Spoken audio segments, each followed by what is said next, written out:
جی پیارے بچوں، السلام علیکم۔ اسلام لازمی کا آج 5واں لیکچر اور آج کا ہمارا ٹاپک ہے شرک۔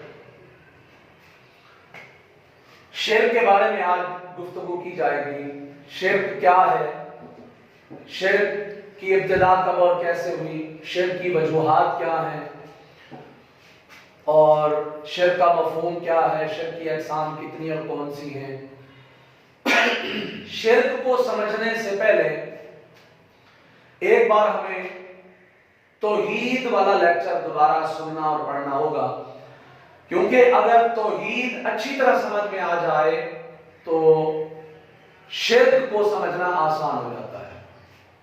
چلیں سب سے پہلے ہم دیکھتے ہیں کہ شرک کی ابتدا کب اور کیسے ہوئی۔ یہ ایک شارٹ کوسچن ہے۔ سب سے پہلے ایک ایم سی کیو ہے کہ انسان کا سب سے پہلا عقیدہ توحید ہے۔ شرک اور اس کی اقسام یہ بعد کی چیزیں ہیں۔ سب سے پہلا عقیدہ انسان کا عقیدہ توحید ہے۔ سب سے پہلے نبی کا نام بتائیں۔ حضرت آدم علیہ السلام، یہ بھی ایم سی کیو ہو سکتا ہے۔ تو آدم علیہ السلام نے اپنی امت کو عقیدہ توحید کی تبلیغ کی، لیکن جو آبادی بڑھتی گئی، اضافہ ہوتا گیا، لوگ مختلف علاقوں میں بکھرتے گئے، بستے گئے، تو اصل تعلیمات جو آدم علیہ السلام نے انہیں دی تھی اس کو وہ بھلاتے گئے اور گمراہی کا شکار ہو گئے۔ نئی تعلیمات ان کے سامنے آئیں، ان کو اپنا لیا اور اس طرح گمراہی کا شکار ہوئے۔ جو چیزیں ان کے سامنے آتی تھیں انہوں نے ان کو معبود بنا لیا اور ان کو عبادت کے لائق سمجھتے گئے۔ یہ ہے شرک کی ابتدا۔ اس کے بعد ہے شرک کی وجوہات۔ شرک کس بنا پر ان لوگوں نے کیا، کون سی وجوہات تھیں جن کی بنا پر لوگوں نے شرک کرنا شروع کر دیا۔ اس کی بیسک دو ریزنز ہیں، بنیادی طور پہ دو وجوہات ہیں۔ ایک ہے خوف، ایک ہے نفع۔ ایک ہے ڈر، خوف، اور دوسرا ہے فائدہ، نفع۔ یعنی لوگوں نے جس طرح کسی چیز کو خوفناک پایا، جس چیز کو ڈراؤنا خوفناک پایا، اس سے ڈرتے گئے اور اس کو معبود بناتے گئے۔ یعنی یہ چیز ڈرانے والی ہے، لہذا اپنے اس کم علمی اور گمراہی کی وجہ سے اس کو معبود بنا لیا۔ اسی وجہ سے آگ چونکہ جلاتی ہے، اس سے ڈر پیدا ہوتا ہے، اس لیے انہوں نے اس آگ کو بھی معبود بنا لیا، خدا سمجھ لیا۔ سمندر کی لہریں، موجیں اور اتنا شوردار اس کی لہریں جو ہوتی ہیں وہ بھی ڈراؤنی اور خوفناک ہوتی ہیں، لہذا لوگوں نے اس کو بھی معبود بنا لیا۔ اسی طرح آندھی ہے، آندھی جب آتی ہے تو خوفناک ایک فضا قائم ہو جاتی ہے، تو اس لیے لوگوں نے آندھی کو بھی اس لیے اپنا معبود اور خدا سمجھ لیا۔ تو گویا جن چیزوں سے ڈرتے گئے، خوف ان کو آتا گیا، ان چیزوں کی انہوں نے پوجا پاٹ شروع کر دی۔ دوسری وجہ ہے نفع، فائدہ۔ جن چیزوں سے لوگوں کو نفع حاصل ہونا شروع ہوا، جن چیزوں سے وہ مستفید ہونے لگے، فائدہ حاصل کرنے لگے، تو ان کو بھی انہوں نے خدا سمجھنا شروع کر دیا اور ان کی عبادت شروع کر دی۔ جیسا کہ سورج کو انہوں نے نفع بخش پایا، یہ سورج روشنی دیتا ہے، چاند بھی روشنی دیتا ہے، انہوں نے کسی نے چاند کی پوجا شروع کر دی، کسی نے سورج کی پوجا شروع کر دی۔ اسی طرح گائے نفع دیتی ہے، دودھ دیتی ہے، لہذا انہوں نے گائے کو بھی خدا سمجھ لیا۔ جس طرح یہ ہندو لوگ گائے وغیرہ کی پوجا کرتے ہیں۔ درخت کو سایہ دار سمجھا، درخت چھاؤں دیتا ہے، فائدہ دیتا ہے، ٹھنڈی چھاؤں دیتا ہے، تو لہذا انہوں نے درخت کی بھی پوجا شروع کر دی۔ تو اس طرح اس سوال ہمیں جواب ملا کہ شرک کی وجوہات دو ہیں، فائدہ اور ڈر، یعنی نفع اور خوف۔ اس کے بعد کیا قرآن مجید میں بھی کچھ ایسی آیات ہیں جن کے بارے میں شرک کی مذمت کی گئی ہو، جن میں شرک کی مذمت کی گئی ہو، کوئی ایسی آیات جن میں شرک کو برا کہا گیا ہو، شرک کے نقصانات بیان کیے گئے ہوں؟ تو یہاں پہ ایک سوال ہوگا کہ شرک کی مذمت میں قرآنی آیت کا ترجمہ لکھیے۔ تو یہاں پہ ہم ٹیکسٹ بک کے حوالے سے 2 آیات کا ترجمہ کریں گے. سب سے پہلے ہے ان الشرک لظلم عظیم. ان بے شک الشرک شرک لظلم عظیم بہت بڑا ظلم ہے. بے شک شرک بہت بڑا ظلم ہے. یہاں پر ایک MCQ بھی بن سکتا ہے کہ سب سے بڑا ظلم کون سا ہے؟ شرک. تو اسی طرح دوسری آیت کی طرف چلتے ہیں. قرآن مجید میں ایک اور مقام پہ اللہ تعالیٰ نے ارشاد فرمایا ان اللہ لا یغفر ان یشرک بہ ویغفر ما دون ذلک لمن یشاء. ترجمہ سنیے. بے شک اللہ لا یغفر معاف نہیں فرمائے گا ان یشرک بہ یہ کہ اس کے ساتھ شرک کیا جائے. یعنی جو شخص اللہ کے ساتھ شرک کرے گا اللہ اسے معاف نہیں کرے گا. وَيَغْفِرُ اور معاف فرما دے گا مَا دُونَ ذَلِكَ اس کے علاوہ یعنی شرک کے علاوہ لمن اس شخص کو یشاء جسے چاہے گا. مطلب شرک کے علاوہ اللہ جسے چاہے گا معاف فرما دے گا. لیکن اس سے مراد یہ بھی ہمیں نہیں سمجھنا چاہیے کہ ہم نماز نہ پڑھیں, روزہ نہ رکھیں, حج نہ کریں, زکوٰۃ نہ دیں, اچھے عمل نہ کریں, بس شرک سے بچتے رہیں, باقی فرائض کو چھوڑ بھی دیں تو اللہ مہربان ہے, معاف کرنے والا ہے. ایسی بات بھی قطعاً نہیں ہے. اللہ جسے چاہے معاف فرما دے گا, لیکن اس بات کو ذہن میں رکھ کے نماز روزہ نہیں چھوڑنا چاہیے. یہاں پر ایک MCQ بنے گا کہ ناقابل معافی جرم کون سا ہے؟ شرک. یہاں پر بھی MCQ کا جواب شرک آئے گا. تو اب ہم نے شرک کی ابتدا کب اور کیسے ہوئی یہ بھی پڑھ لیا, شرک کی وجوہات بھی پڑھ لی, اور شرک کی مذمت قرآن کی روشنی میں بھی ہم نے پڑھ لی. اب ہم شرک کے مفہوم کی طرف چلتے ہیں. شرک کا مفہوم کیا ہے؟ شرک کا مفہوم بیان کریں. Short question. شرک کا مفہوم. سب سے پہلے ہم شرک کا لغوی معنی بیان کریں. شرک کا لغوی معنی حصہ داری, ساجھا پن, شراکت. یعنی حصہ داری, شراکت اور ساجھا پن یہ شرک کا مفہوم ہے. لغوی معنی, لغوی مفہوم. اس کے بعد اصطلاحی مفہوم کیا ہے؟ اب ذرا ہم توحید کی طرف چلتے ہیں. جس طرح ہم نے توحید کا معنی ہم نے پڑھا تھا, لغوی معنی اکیلا, واحد ماننا, یکتا جاننا. لیکن اس کا الٹ, اس کے برعکس شرک کا معنی حصہ داری, شراکت, ساجھا پن.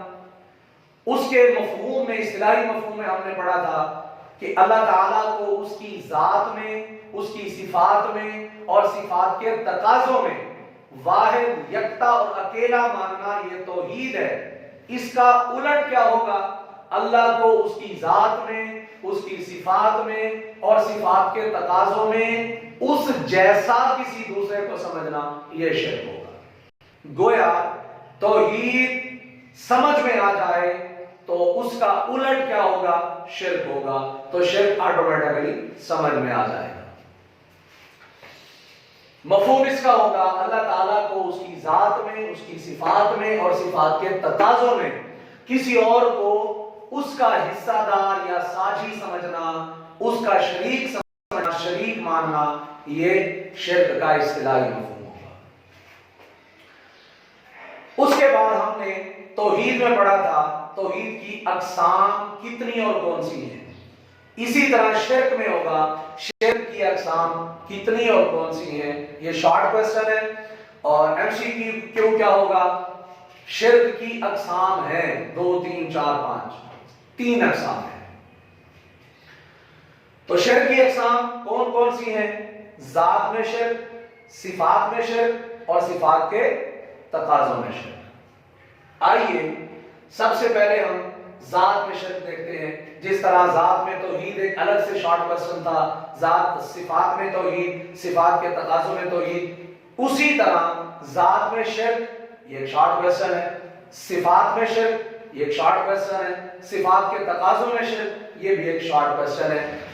تو آئیے دیکھتے ہیں سب سے پہلے ذات میں شرک. ذات میں شرک کیا ہے؟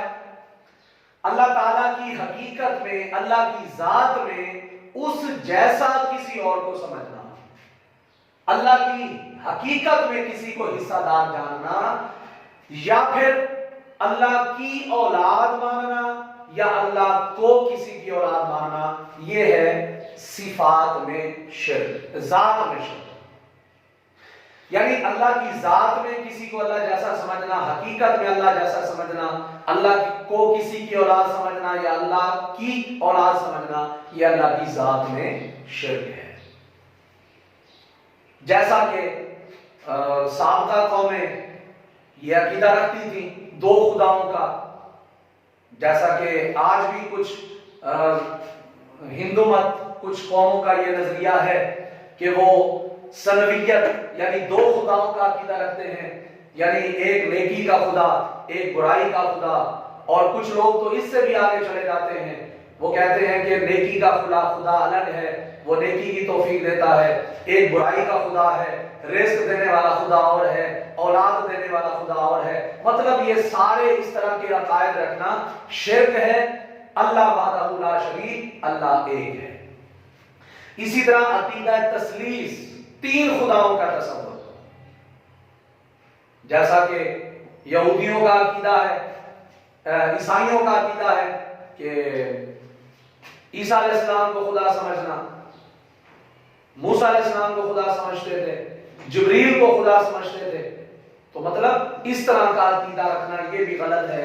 اسی طرح ابنیت کا عقیدہ رکھنا، یعنی اللہ کی اولاد سمجھنا، اللہ کا بیٹا سمجھنا، جس طرح عیسائی کہتے ہیں وقالت النصارى المسیح ابن اللہ، عیسائی کہتے ہیں کہ عیسیٰ علیہ السلام اللہ کے بیٹے ہیں، وقالت اليہود عزیر ابن اللہ، یہودی کہتے ہیں کہ عزیر علیہ السلام اللہ کے بیٹے ہیں۔ تو اس طرح یہ سارے عقائد اس طرح کے یہ بالکل مردود ہیں، غلط ہیں، اسلام کے منافی ہیں۔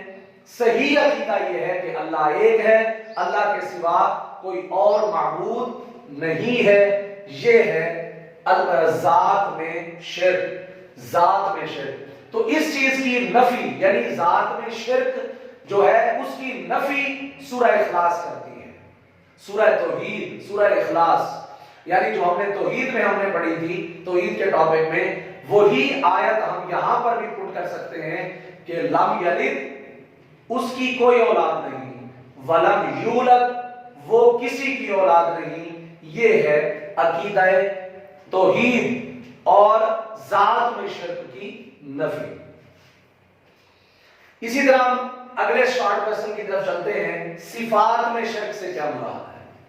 صفات میں شرک یعنی جس طرح ہم نے صفات میں توحید پڑھی تھی، اللہ تعالیٰ کی صفات میں اللہ کو اکیلا سمجھنا، یہاں ہوگا اللہ کی صفات میں اس جیسا کسی کو سمجھنا، یعنی اللہ کی صفات علیم ہونا، یہ اللہ کو ذاتی صفات، اللہ کی ذاتی صفات ہے، ذاتی صفت ہے، علیم ہونا، قدیر ہونا اور رازق ہونا، سمیع ہونا، بصیر ہونا۔ لیکن اللہ کی ان صفات جیسی صفات کسی اور میں ماننا، یہ صفات میں شرک ہوگا۔ اللہ کی صفات کسی اور میں ماننا، یعنی اللہ ازلی ہے، اللہ ابدی ہے، کسی اور سمجھ لینا کہ کوئی اور شخص بھی، کوئی اور اللہ کا بندہ بھی ازلی اور ابدی ہے، اس جیسا عقیدہ رکھنا یہ صفات میں شرک ہوگا۔ لہذا اللہ اس صفات کے شرک میں سے بھی پاک ہے۔ صفات بھی ذاتی ہیں، ہاں کسی اور میں یہ صفات اگر پائی جاتی ہیں، رزق دینے والا ہے، کوئی علم والا ہے، کوئی قدرت والا ہے، تو یہ کیا ہوں گی؟ اللہ کی عطا کردہ ہوں گی، اللہ کی صفات ذاتی ہوں گی، اللہ کے بندے میں عطا کردہ ہوں گی، کیونکہ سارے اس کے محتاج ہیں، ساری کائنات اسی کی محتاج ہے۔ اللہ جو ہے کسی کا محتاج نہیں ہے، اللہ قادر مطلق ہے۔ اس کے بارے میں قرآن مجید میں بھی اللہ تعالیٰ نے ارشاد فرمایا، صفات میں شرک کی نفی کے بارے میں اللہ نے فرمایا لیس کمثلہ شیء، اس کی کوئی مثل نہیں ہے، اس جیسا کوئی اور نہیں ہے۔ آگے چلتے ہیں، صفات کے تقاضوں میں شرک سے کیا مراد ہے؟ صفات کے تقاضوں میں شرک سے مراد صفات کا مالک ہے، جو اللہ کی صفات ہیں ان صفات کا تقاضا کیا ہے کہ اللہ کی صفت ہے رزاق، تو اس رزاق صفت کا یہ تقاضا ہے کہ رزق صرف اسی صفت ہے، اگر کسی اور سے مانگیں گے تو یہ صفات کے تقاضے میں شرک ہو جائے گا۔ معبود یہ اللہ کی صفت ہے، یہ صفت تقاضا کیا کرتی ہے کہ اللہ کی عبادت کی جائے، اس کے علاوہ کسی اور کی عبادت نہ کی جائے، تو یہ ہوگا اگر اللہ کے علاوہ کسی اور کی عبادت نہیں کی جائے گی تو یہ صفات کے تقاضوں میں توحید ہوگی، اگر اللہ کے علاوہ کسی اور کی عبادت کی جائے گی تو وہ جو صفت معبود ہے اس کا تقاضا پورا نہیں ہوا، تو لہذا اس صفت کے تقاضے میں شرک ہو گیا۔ اس طرح یہ اللہ کی صفات کے تقاضوں میں شرک ہوگا، یعنی معبود یہ صفت تقاضا کرتی ہے اللہ کی عبادت کی جائے، اس کے علاوہ کسی اور کی عبادت نہ کی جائے۔ رزاق یہ صفت تقاضا کرتی ہے کہ رزق اسی سے مانگا جائے، کسی اور سے نہ مانگا جائے۔ اسی طرح مسجود سجدہ صرف اللہ کو کیا جائے، اللہ کے علاوہ کسی اور کو نہ کیا جائے، اگر کسی اور کو کیا جائے گا تو یہ صفات کے تقاضوں میں شرک ہوگا۔ اقتدار اعلیٰ سب سے بڑی پاورفل سپریم پاور ذات اللہ کو مانا جائے، اگر اس جیسا کسی اور کو مانا جائے گا تو یہ صفات کے تقاضوں میں شرک۔ اس طرح شرک کی جو اقسام ہیں وہ مکمل ہوتی ہیں، ذات میں شرک، صفات میں شرک اور صفات کے تقاضوں میں شرک۔